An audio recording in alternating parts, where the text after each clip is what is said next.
All right, well, thank you, Winnie, very much for the introduction. And thanks to the organizers, Wayne and Dinesh, for all of their work in putting this together.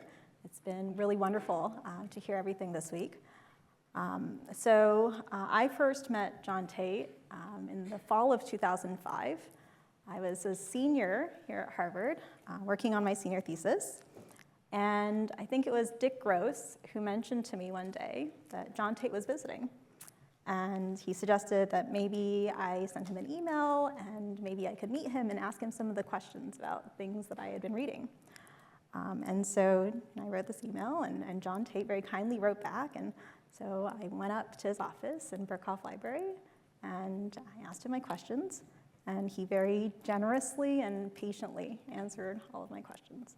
And this kind of continued, surprisingly, through the fall. And it was really wonderful to hear John's perspective on things. And then I came back to Harvard in the fall of 2011 as a postdoc working with Barry Mazur. I was here for 2 years. And was really surprised one fall morning. I heard a knock on my door, and it was John Tate. And he had come by. He had been doing some computations on L functions, and he wanted to see if I was interested in checking them out. So, of course, and we started looking at some computations. He had various things that he was looking at, and he wrote Paris scripts, and we kind of looked at this over the course of that fall, and then later that spring and summer. And we've already heard a little bit during this conference about John Tate and how much he enjoyed computation. And I was looking through my emails to see if I had something from that time, and I got, over the course of that fall, various things like this. I have 60,000 coefficients, subject line, was the headline. So John was very serious about computing these L functions, and so he had to initialize a certain L function with different parameters, and he was using this package that some of you may know due to Tim Dochtitzer. You give in all the different things you know about the L function, the conductor, weight, gamma factors, various Euler factors, sign in the functional equation, and so on, and then press a button, you wait for a bit, and then it checks the difference in the functional equation, and if it's pretty close to 0, then you can go on and you can compute special values. So this is what John was doing, and it was really fun. So this is not a talk about computing L functions, but if you're curious, I can maybe say a little bit more at the end. But I'd like to tell you more about John's influence on algorithms for computing p-adic heights and a number of the applications that we've seen since his very influential work on p-adic heights. So in a nutshell, p-adic heights, these are the p-adic analog of the neuron Tate height, and they have many applications in arithmetic geometry. Today I'll just kind of talk about two, so broadly speaking, two themes. One coming from the p-adic Birch-Swinnerton-Dyer conjecture. We've already heard a bit about this during Henri Darmon's talk earlier this week. So we know that this was a conjecture stated by Mazur, Tate, and Teitelbaum, where they laid it out for elliptic curves, and they also gave some numerical evidence for the conjecture. Later, Chris Wuthrick studied the variation of p-adic heights in families of elliptic curves. And then around that same time, there was a very fast algorithm for computing the cyclotomic p-adic height given by Mazur, Stein, and Tate. And then some follow-up work by David Harvey on the algorithmic and analyzing complexity to make it even faster. And then a few years later, some work by Stein and Wuthrick pulling together the Mazur-Stein-Tate work on computing p-adic heights and p-adic regulators, together with some work on computing p-adic L functions and special values, combining this with some deep theorems in Iwasawa theory to produce a fast algorithm for computing the p-primary part of the Shafarevich-Tate group. So those are some highlights of various applications of p-adic heights motivated by p-adic BSD. And then in a kind of separate direction, I thought I'd say a little bit about how p-adic heights have helped us to better understand quadratic Chaboty, depth 2 of Kim's non-abelian Chaboty program to study rational or integral points on curves. And here we have various results to determine the set of integral or rational points on curves, in particular certain modular curves of large Jacobian rank. Okay, so the first part is the part about p-adic Swinnerton-Dyer. And the starting point, of course, is this conjecture of Mazur, Tate, and Teitelbaum. And I like to just state it in the good ordinary case. And I think in this first part, unless I say otherwise, we should assume that we're just talking about the good ordinary case. So if I have E an elliptic curve over the rationals with good ordinary reduction at P, so the first part of the conjecture is that the rank of the Mordell-Weil group of the elliptic curve over Q is equal to the order of vanishing of the p-adic L function at t equals 0. And then the second part is this refinement that we can say something about the leading coefficient of the p-adic L function, that it's equal to this thing on the right-hand side. So these various constants combined in this way. So you'll see some of the usual things like the order of Shaw and the product of Tamagawa numbers and the order of the torsion subgroup squared. But then there are two other p-adic factors. So here the regulator and this epsilon factor. All right, so the epsilon factor is kind of a necessary p-adic interpolation factor that ends up showing up. It's related to the unit root eigenvalue of Frobenius. And then the regulator, so here it's defined. So reg gamma, well, there's a normalization factor log gamma to the r that kind of encodes some work that you've done on the left-hand side about the L function. But then really crucially, the reg p part, that's the p-adic regulator, and it's defined kind of the way that you'd expect, where you take all the different height pairings of the free part of Mordell-Weil, but then the height pairings that are involved, it's the cyclotomic p-adic height pairing, not the classical neuron-Tate height pairing. So we need to tell you what this is and how to compute this p-adic regulator. What's gamma? Gamma is, for I think most practices like something like 1 plus p, something innocuous on the left-hand side that tells us how we're constructing our p-adic L function. It's the choice of topological generator. Okay, so just very briefly, a little history about p-adic heights. So take P to be an odd prime and E an elliptic curve over a number field with good ordinary reduction at the prime P. So a p-adic height is a symmetric bilinear pairing on k rational points on the elliptic curve, taking values in QP. And these were defined and studied by a number of people over the last 4 decades. So first, defined for abelian varieties by Schneider and Mazur and Tate. This was extended to motives by Nekovar. Also, in the case of Jacobians of curves, there's a definition due to Coleman and Gross. And the third definition we know to be equivalent to the previous ones by the work of Besser. And a particularly nice definition for elliptic curves was given by Mazur, Stein, and Tate, and I'll tell you more about this. But already in the case where k equals q, we can see this in the work of Mazur, Tate, and Teitelbaum. And we'll see that in just a moment. All right, so I just wanted to touch briefly on the work of Mazur, Tate, and Teitelbaum. So they laid out this conjecture, and one really wonderful thing about this paper is the data. So you can see here near the end of the paper, they had numerical evidence for the conjecture, and you can see really this table of height data, where they computed heights and regulators. And it's really incredible, kind of knowing what we know now about how these things are to compute, that they're able to get all these values and to get them to match up. All right, so I'd like to focus a bit on the paper of Mazur, Stein, and Tate. I think this was the last paper that Tate published. It's on the computation of p-adic heights and log convergence.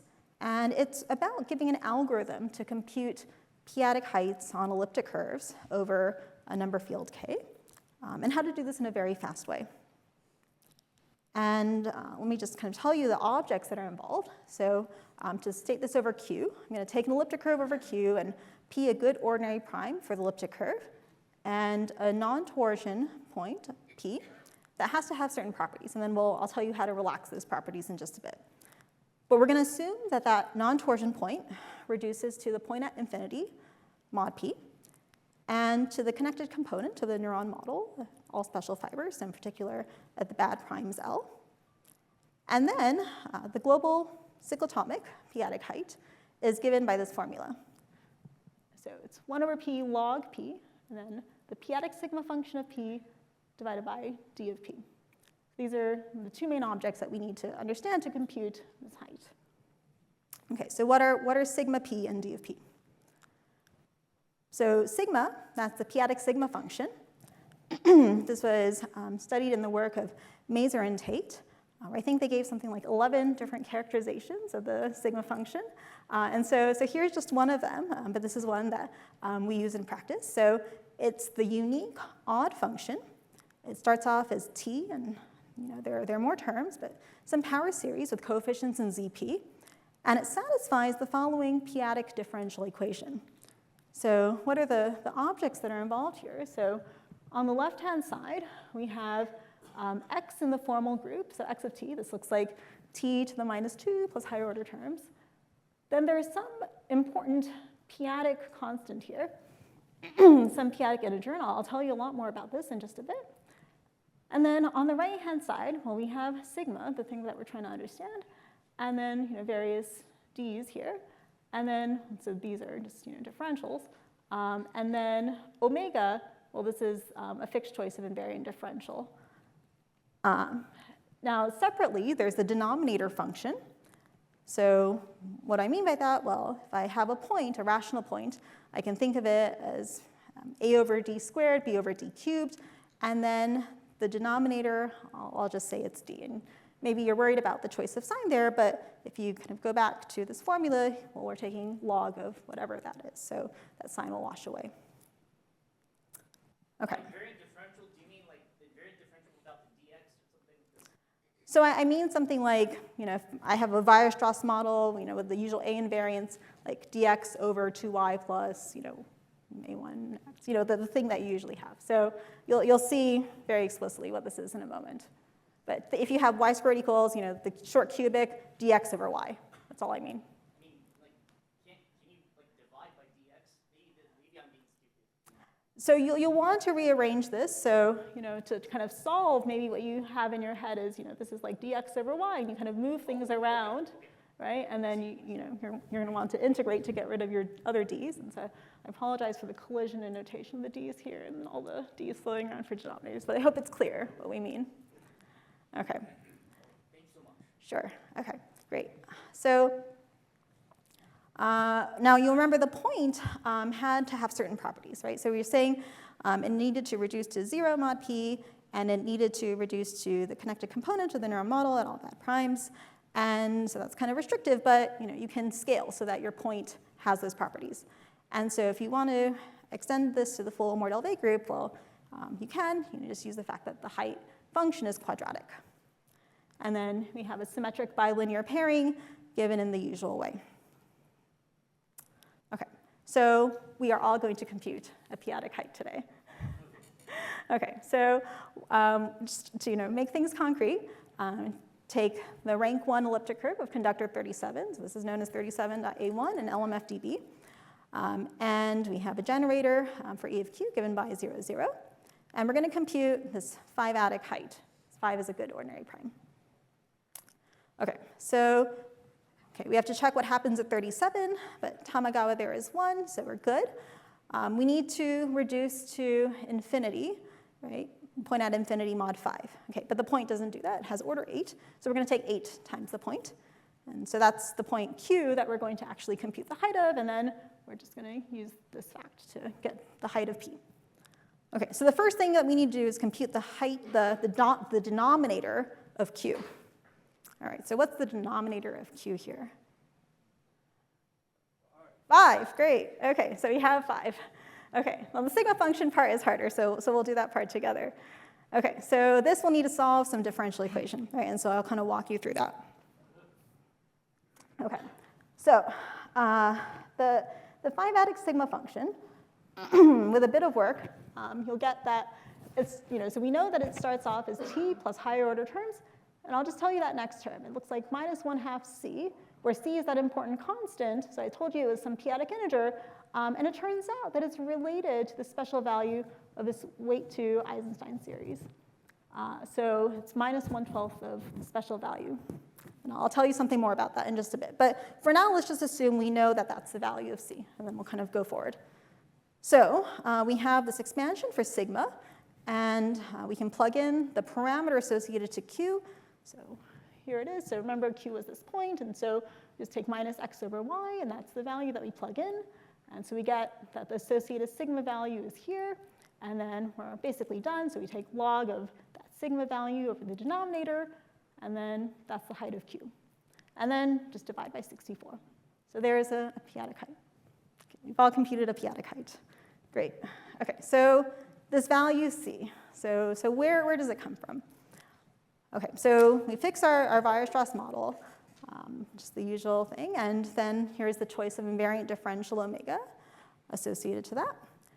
And then, well, we have this p function here, this Laurent series with coefficients in q, and it satisfies the following relationship. And Mazur and Tate showed that actually we have this relationship between x in the formal group, this p function, and this special value of E2. All right, and we have this equality as elements of Laurent series over QP. Okay. So if we put all these things together, we get that C really is up to the A invariance, this value of E2. So computing C is equivalent to computing the special value of E2. Okay, so the key observation in the Mazur-Stein-Tate algorithm for p-adic heights is the following. So they use Katz's interpretation of the special value of E2 as the direction of the unit root eigenspace of Frobenius acting on de Rham cohomology. And this can be computed very quickly using Kedlaya's algorithm, carrying out the action of Frobenius on Monsky-Waschnitzer cohomology. Okay. So I thought I'd try to give you some details as much as I could fit about this in one slide. Really, the computation is some careful linear algebra. You have this, and that's what Kedlaya's algorithm gives you. So we have a basis for h1 of E, so omega just being the invariant differential, and then eta, the complementary, the other basis element. And if I let f denote that matrix, well, then I take f to the nth power and some linear combination of this basis. So I'm just going to denote the coefficients by an and bn. And then E2 is minus 12 of this ratio of coefficients, mod p to the n. So if I like this to very large precision, well, then I need to take a very large power of this Frobenius matrix. Okay, so I just thought I'd do this mod 25, so taking this to 2 digits of precision. So in our working example, there's a little bit of bookkeeping that we need to do, and so it's a little easier to work with a short Weierstrass model, where it's y squared equals a cubic. Oops. And then Kedlaya's algorithm tells you that the Frobenius matrix looks like this, mod 25. So we square it, and that's what it is. And so the things that we need are coming from the second column here, so 1 and 4, and that gives us that C is 19 mod 25. And if you go and compare, so we had a few more digits in what we were using, but you see the 19 mod 25. All right, so that was the value C, and I hope it's maybe a little bit less mysterious where it came from. And now we have the computation of p-adic heights. Okay. So maybe some follow-up remarks about this algorithm and what came after. So Harvey gave some practical algorithmic improvements to this algorithm and then made it possible to consider very large primes. I think in his paper, maybe p around 10 to the 11, as well as very large precision. So if you needed many, many digits of particular p-adic height or p-adic regulator, Harvey's work could do that. There's a kind of different perspective on p-adic heights that I think will play an important role in what comes next, and also maybe more familiar to those of you who've studied canonical heights. And you can think of the global p-adic height as a sum of local heights, and I think this is a very important perspective. So here, this is a decomposition in terms of all the different local heights at all finite primes v. And this is very similar to looking at canonical heights. And Tate and Silverman gave formulas to compute these local heights away from p. Okay. it is conjectured that the cyclotomic p-adic height pairing is non-degenerate, or equivalently that the p-adic regulator is non-zero. And so one thing that was done after the work of Maser, Stein, and Tate was to gather a lot of evidence for this conjecture. Okay, and finally, this is maybe a bit of a surprise, is that over a general number field, unlike the canonical height, there may actually be more than one canonical p-adic valued height for your elliptic curve. So the set of canonical p-adic heights are in one-to-one correspondence with the set of ZP extensions of your number field, where L has finitely many ramified primes, and these primes are primes of ordinary reduction for your elliptic curve. So just to kind of fix ideas, if you're thinking about the next interesting case after Q, so if K is quadratic imaginary, you essentially have two independent ZP extensions, the cyclotomic and the anticyclotomic, and correspondingly two independent p-adic heights that you can consider. So there's interesting behavior that is captured by those two different p-adic heights. All right. So after the work of Maser, Stein, and Tate, it was then possible to verify the p-adic Birch-Swinnerton-Dyer conjecture in a number of cases. And in a subsequent application, William Stein and Chris Wutherick used that computation of p-adic regulators that was made possible by Maser, Stein, and Tate, some computations of p-adic L functions as well, some results in Iwatawa theory, so theorems of Kato, Perron-Hugh, Schneider, and Rohrlich, to compute the p primary part of Shah of elliptic curves over Q for many primes where p descent would not be possible. So just to give you a sample theorem from their paper, so they were able to compute the p part of Shah as trivial for about 1.5 million pairs of elliptic curves and primes, where they considered non-CM elliptic curves with the rationals with conductor at most 30,000, rank at least 2, and good ordinary primes where p was between 5 and 1,000 in surjective mod p representation. And then I thought I should also mention on the p-adic L function side, which is also important for computing these p-adic regulators, kind of in terms of the valuations that you end up seeing for the p-adic regulators, you may need many, many digits of the p-adic special value. Work by Pollock and Stevens on computing p-adic L functions using overconvergent modular symbols made it possible to compute many, many digits of the p-adic special values. And this was subsequently implemented in Sage Math by Rob Pollock, David Rowe, David Loeffler, Mark Mesdu, Chris Wutherick, Rob Heron, and several others.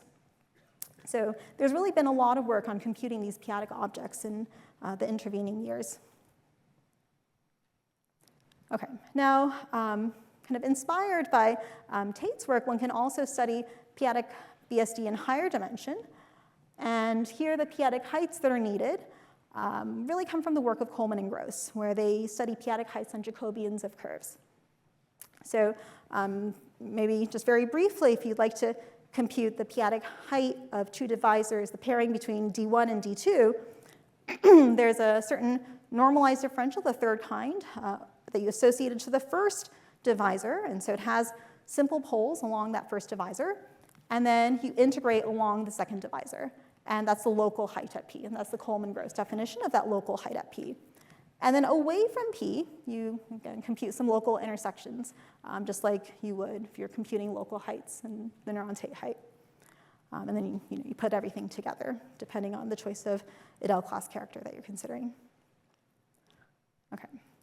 Now, the generalization agrees with the conjecture of Maser, Tate, and Teitelbaum in dimension 1, as well as the classical Birch-Swinnerton-Dyer conjecture formulated by Tate in rank 0. And together with Stefan Mueller and William Stein, we studied this and gave some data for some modular abelian surfaces. Okay. And then very recently, Francesca Bianchi, Enis Kaya, and Stefan Mueller gave an algorithm for computing the Coleman-Gross p-adic height on hyperelliptic curves over a number of fields with arbitrary reduction type above P. So I think there's some interesting work ahead to try to study further analogs in the various bad reduction types. Okay, so the next part of this is to say something about how p-adic heights have allowed us to study questions about rational points or integral points on curves. This is motivated by quadratic Cheboty. And just very briefly, what is this about? So in a series of papers, starting from around 2005, Min-Young Kim outlined a program that we call non-abelian Chaboty to determine rational points on curves. And this is really inspired by the Chaboty-Coleman method. So there, assuming that the Jacobian rank of your curve is sufficiently small relative to the genus, so if the rank is less than G, the idea is that you can construct an annihilating differential, a regular one form, whose Coleman integral cuts out a finite set of points, a finite set of p-adic points. And then you can hopefully find the rational points from that finite set of p-adic points that are cut out. And so what's crucial to the method is that the rank is less than the genus. So that's a restriction that's kind of embedded in how it works. But also what you're constructing is a differential single Coleman integral of a regular one form. And so if the rank is equal to the genus or even larger, well, you're kind of out of luck, right? You just don't have much to work with. And so Kim's idea is that kind of moving beyond the curve or its Jacobian, there's a supply of iterated Coleman integrals coming from non-abelian geometric objects associated to the curve. And these iterated integrals satisfy some relations which cut out these sets XQPN. So the set XQP1 is the classical Chaboty-Coleman set, which is what I was trying to describe earlier.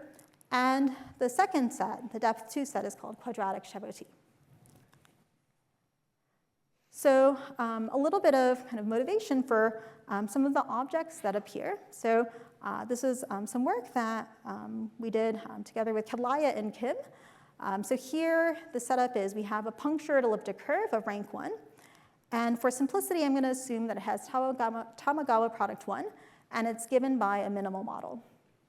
So then I want to consider the following ratio. So looking at this double integral in the numerator from some base point B to the following quantities. This is really just log, so log in the formal group, or extended by the Coleman integral, log of p squared. And the theorem is that this is constant on non-torsion integral points, p. Okay. So let me try to explain how this tells us something about a function that we can cut out. Just to kind of fix things very concretely here. So we have log, that integral that we saw in the denominator. I'm going to call what we have in the numerator d2. You can think of this as a dilogarithm.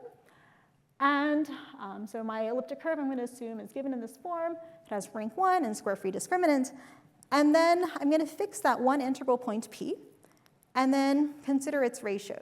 Right? So looking at that ratio now to some parameter z, and then the actual numerical ratio I get by computing that point, and then just move things around, we can get this function, g of z.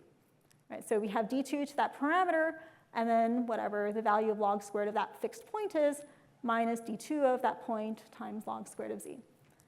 And so what the previous theorem is telling us is that the integral points on an elliptic curve satisfying these hypotheses are contained in the set of zeros of this function g. Okay. So after we had wrapped this up, Min-Young had another idea about this formula that he very generously shared with us. And here's what he said. I just realized another reason the formula works as it does. The iterated integral is essentially the log of Mazur and Tate's sigma function. So what we get in this numerator is the p-adic height of a point in this rank 1 situation. For rational points, there will be terms at other places, keeping the quantity by itself from being quadratic. And one can see this clearly from section 2.8, the Mazur-Stein-Tate paper. So it's really incredible how p-adic heights show up in this perhaps unexpected way.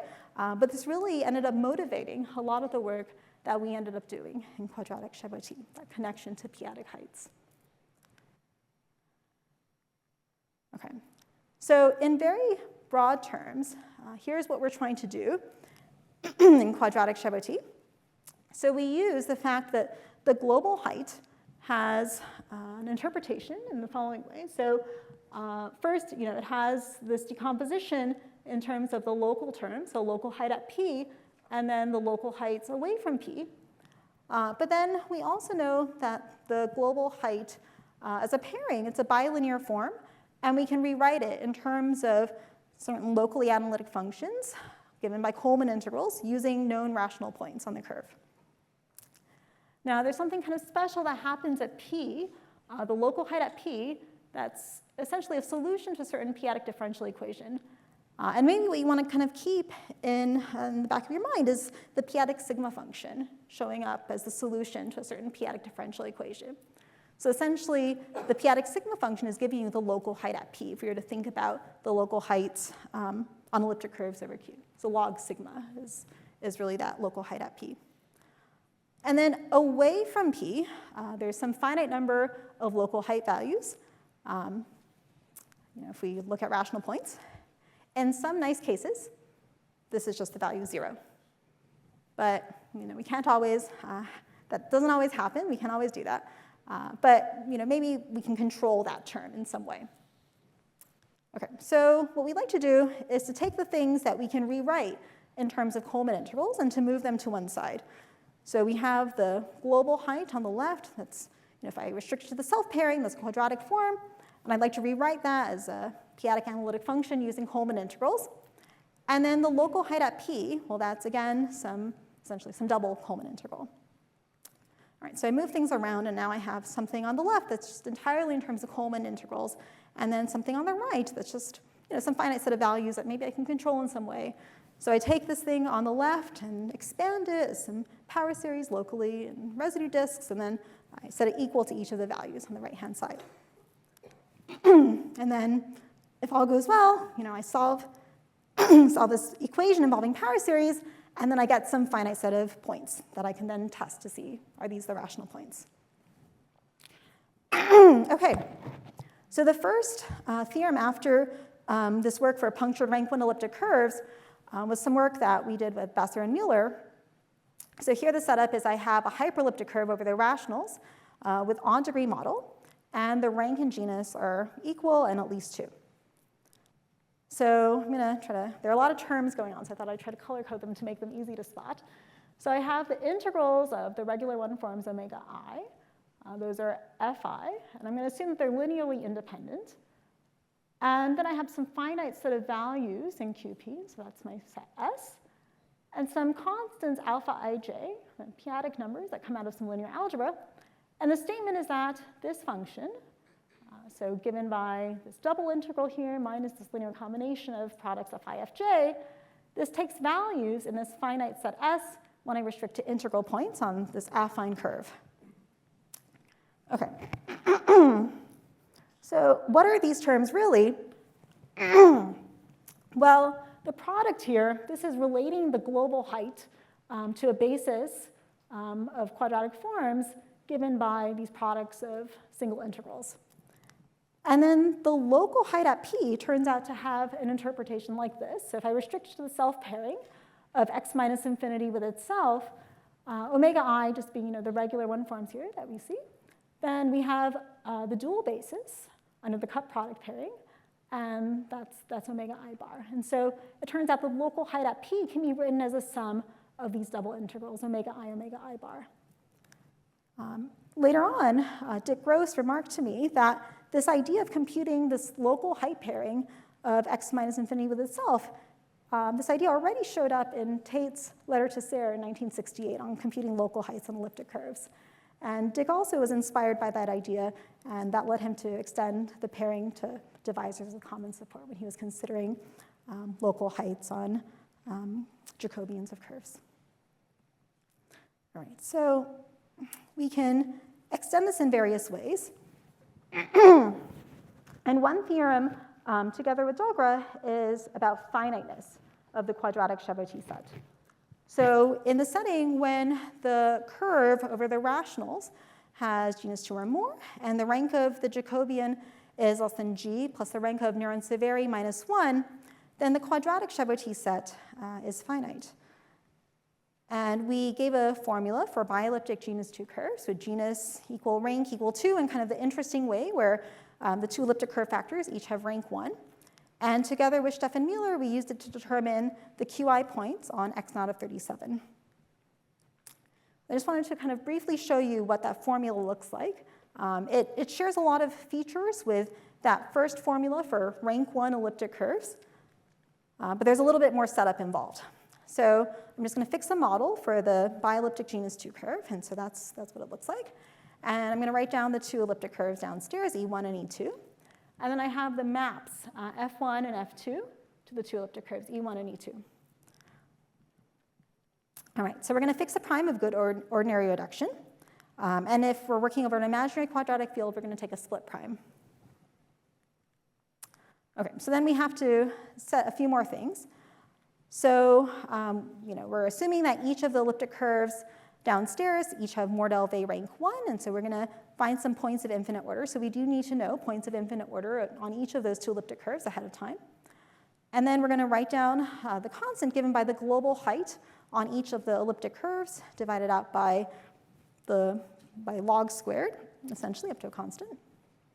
And then we have some finite set of values given by local heights at V away from P, and a value of the choice of character that we fix at V. Okay, so then the quadratic Chaboty function is given by this thing set equal to values in omega.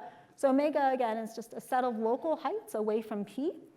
And then we have the local height on E1 at P, the local height on E2 at P, again, the value of the character on X, and then some constants, so alpha 1 and alpha 2 coming from this ratio, and then log squared of each of these. So this is happening on the first elliptic curve, and it's happening on the second.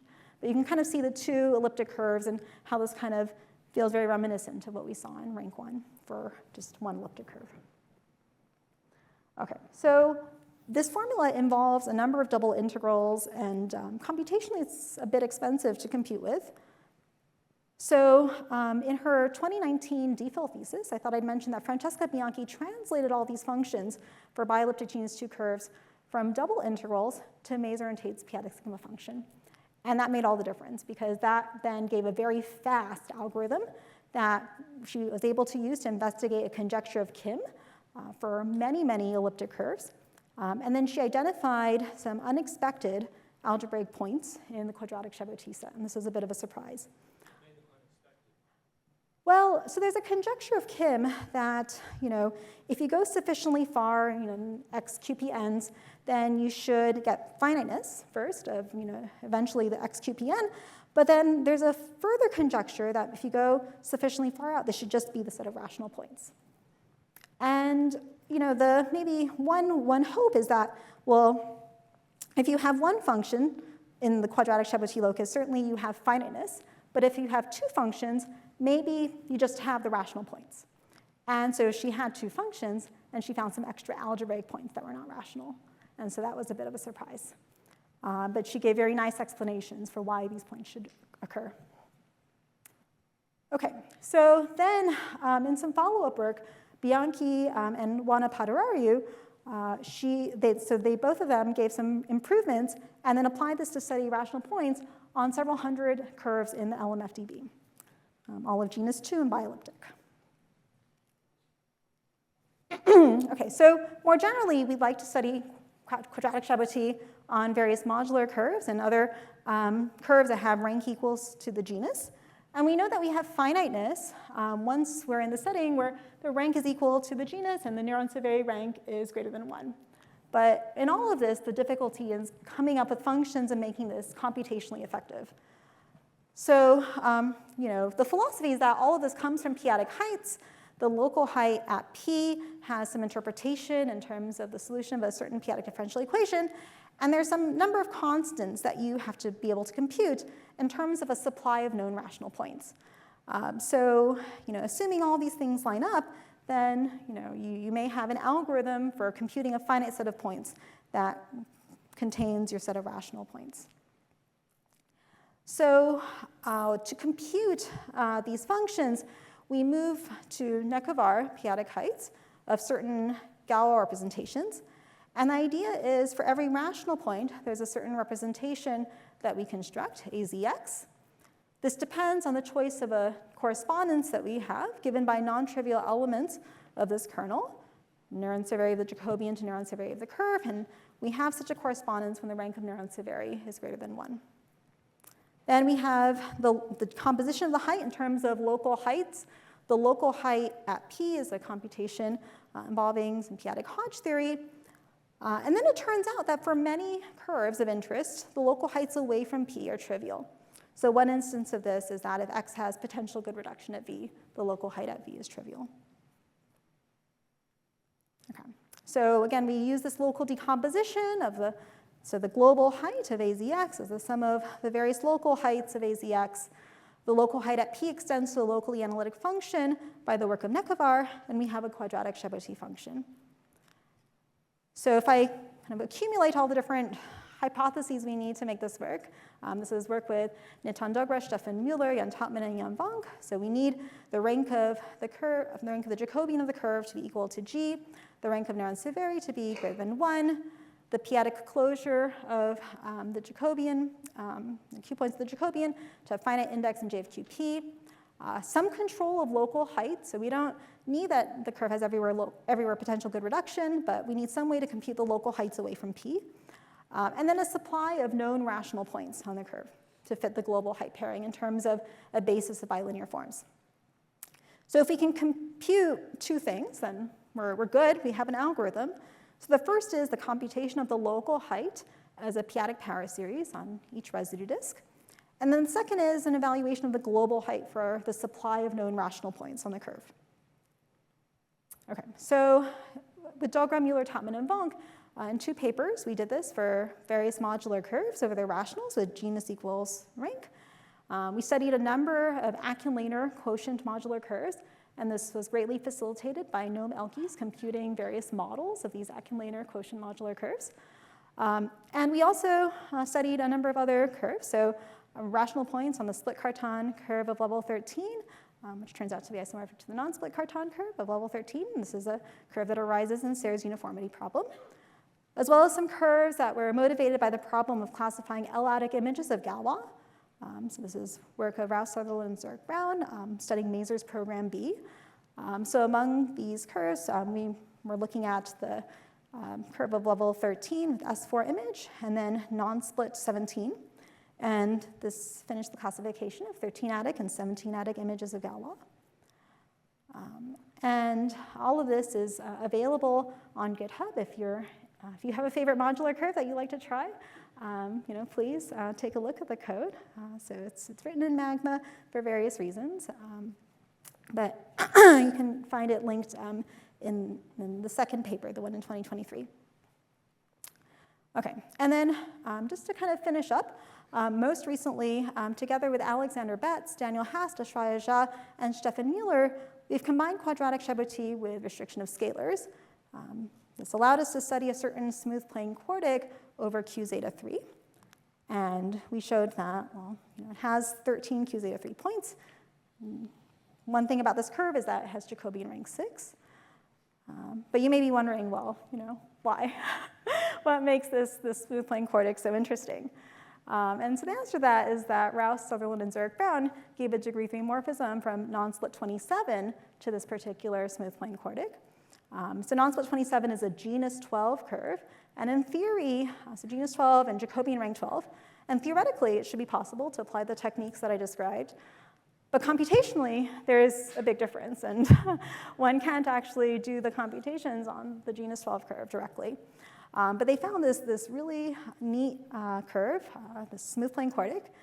And so if you compute the Q zeta 3 points on xh prime and then pull them back to x non-split 27, you get the Q zeta 3 points on x non-split 27, and then you can recover the set of rational points, and there are just 8 of them.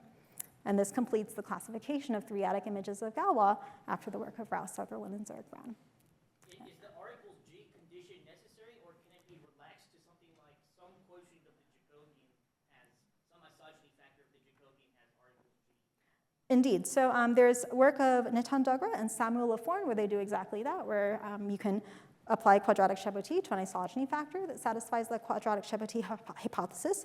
And then in what we do, we use restriction of scalars to go higher in rank.